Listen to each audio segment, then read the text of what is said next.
എന്താ എല്ലാരും ഇവിടെ? എന്താ നിനക്ക് അറിയില്ലേ?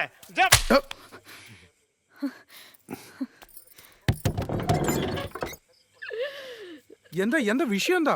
എടാ പെങ്ങളെ വല്ലവന്റെ കൂടെ ഇറക്കിയിട്ടൊന്ന് പൊട്ട കളിക്കല്ലേ കേട്ടാ. ഓ അവള് പോയല്ലേ? അവള് പോവാൻ തന്നെ നിന്നാന്ന് അളിയനെ അറിയാവുന്നല്ലേ?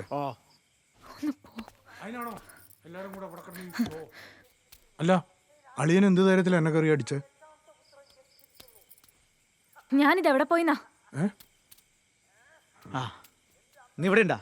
ഇറങ്ങി വാ, ഇങ്ങോട്ടിറങ്ങ് വാ. വായിക്കത് വായിക്ക. വിജയേട്ടനറിയാം. ഉറക്ക വായിക്കാൻ. വിജയേട്ടനറിയാൻ ഇത്രയും കാലം അവഗണനയും പരിഹാസവും സഹിച്ച് ഞാൻ നിങ്ങളുടെ കാൽച്ചുവട്ടിൽ കിടന്നു.